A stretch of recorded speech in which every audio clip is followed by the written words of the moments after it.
The couple was ordered to exit the car through the passenger side door. Jensen exited the car first, and Faraday followed. Faraday was presumably shot while exiting the car, which caused Jensen to flee and the killer to open fire. Her body was found 10 feet away from the car. In the investigation that followed, it was revealed that Faraday was supposedly threatened by an individual whom he wanted to turn in for pushing grass, or marijuana. It was also revealed that a teenager known as Ricky had made continuous advances towards Jensen and even threatened to harm Faraday. However, Ricky had been home with his sister and mother the evening of the shooting and was ruled out as a potential suspect. The individual who threatened Faraday about marijuana was never found. Other interviews notwithstanding, Detective Lundblad and his team were left puzzled. They had a frustrating lack of evidence.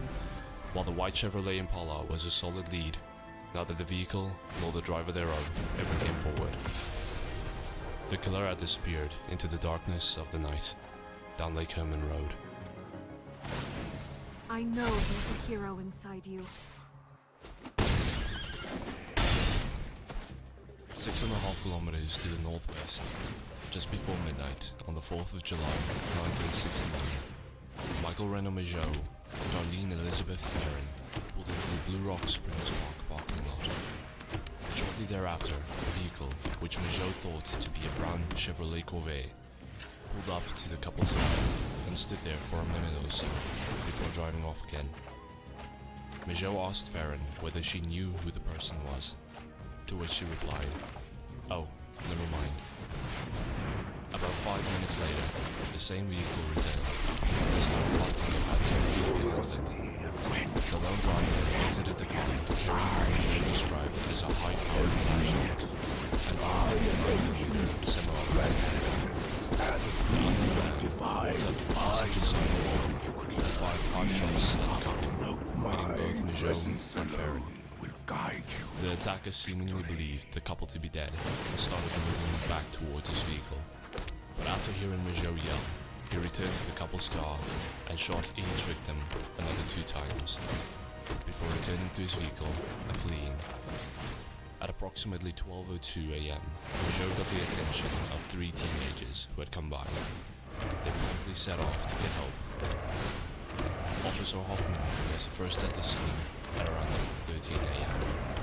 Majot had left the vehicle and was sitting at the right rear wheel when Hoffman arrived, while Theron was still in the driver's seat. Shortly thereafter, he was joined by Officer Conway and Officer Clark. The responding officers attempted to aid the 2 victims while they awaited the ambulance. The ambulance eventually arrived and set off towards Kaiser Hospital with the 2 victims. Tragically, Darlene Theron was pronounced dead on arrival at 12:38 a.m. Majot would ultimately survive this attack. Approximately 2 minutes later, at 12:40 a.m., Nancy Slover at the Vallejo Police Department received a chilling call. "I want to report a murder. If you go 1 mile east on Columbus Parkway to the public park, you will find the kids in a brown car. They were shot with a 9mm Luger. I also killed those kids last year. Goodbye." The call was tracked, and it was found that it originated from a payphone located at the corner of Springs Road and 20th Street. When the police eventually arrived at the payphone, the killer had already disappeared. At 2:35 a.m., Dean Theron, Darlene's husband, and his employer Bill Lee arrived at the police station after receiving information that Darlene had been shot.